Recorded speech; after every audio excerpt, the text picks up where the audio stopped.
मोननै parliamentary seat बिथांमोना show खालामदों। मोनसे जाबाय नम्बर 10 क'क्राझार पार्लियामेन्टारि कन्स्टिट्युएन्सि, मोनसे जाबाय नम्बर 9 क'क्राझार, नम्बर 10 उदालगुरि। नाथाय बे मोननै पार्लियामेन्टारि कन्स्टिट्युएन्सिखौ जेनेरेल सीट हिसाबै देखायदों आरो क'क्राझारनि नम्बर 5 एसटी पार्लियामेन्टारि सीटनि स्टेटासखौ लखिमपुर पार्लियामेन्टारि सीटआव हैदों आरोखि। मा दानाय बियाब समष्टि बेनि सायावथ' आं अलरेडि रिएक्सन होखांबाय, गोबां इउटुब चेनेल टिभि चेनेलाव बुंबाय जे आथिखालनि बिटिडिआव टटेल 3079 गामिया अलरेडि इनक्लुडेड। 2002निफ्राय जागायनानै 2007 सिम जास्टिस कुलदीप सिंहनि चेयारमेनशिपआव डेलिमिटेशन कमिशन अलरेडि दाखांबायमोन। बै समाव आंबो सासे एस'सिएट मेम्बारमोन with the capacity of being the MP representing number 5 Kokrajhar parliamentary constituency आरोखि। आनफर्चुनेटलि मा खालामबाय, जोंनि बिटिडि ओनसोलनि थाखाय मोननै पार्लियामेन्टारि सीट बिथांमोना शो खालामदों। मोनसे जाबाय नम्बर 10 क'क्राझार पार्लियामेन्टारि कन्स्टिट्युएन्सि, मोनसे जाबाय नम्बर 9 क'क्राझार, नम्बर 10 उदालगुरि।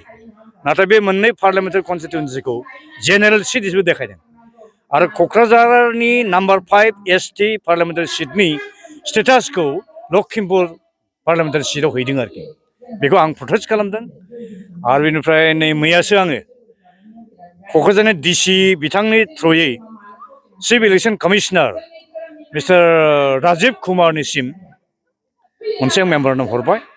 बेयाव आं दाबि दैखांदों जे क'क्राझार आरो उदालगुरि पार्लियामेन्टारि सीट मोननैयाबो जिहेतु आर्टिकेल 330 साबक्ल'ज सिनि प्रभिजन मथे एसटिनि थाखाय रिजार्भ थानांगौ, मोननैयाबो रिजार्भ थानांगौ। आरो एसेम्बलि सेगमेन्टनि केसाव टटेल 14था देखायदों, 14थानि मादाव 6थाखौल' एसटि देखायदों, बाखि मेजरिटि 8था सीटखौनो जेनेरेल देखायदों आरोखि। दा आं डिमान्ड खालामदों 14थानि गेजेराव एटलिस्ट 12था सीटआ ट्राइबेलफोरनि थाखाय रिजार्भ थानांगौ आरोखि। जोबथारनायाव मोनसे कुइसन, केएलअ कमतापुर लिबारेशन अर्गेनाइजेसना मोनसे प्रेस बिबुंथिनि गेजेरजों बुंदों बावैसो समनि गेजेरावनो सोनाब बंग आरो आसामनि माखासे जिल्लाफोरखौ लानानै कमतापुर रायजो दानायनि बेनि सायाव मा बुंनो? बिथांमोना गावसिनि दाबि हिसाबै दाबिखौ दैखांनो हागौ, खिन्थु आं साना जे कमतापुर रायजोआ जायोब्लाबो जोंनि आथिखालाव दाखानाय जे बिटिडि ओनसोल बेखौ सोनायनि खुनु कुइसना फैनो हाया। गभर्नमेन्ट बेखौ खालामनो हानाय नङा आरोखि।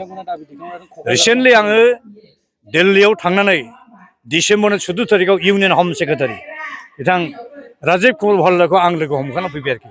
अजय कुमार भाल्ला बिथाङा लोगो हमखाना फैबाय आरोखि।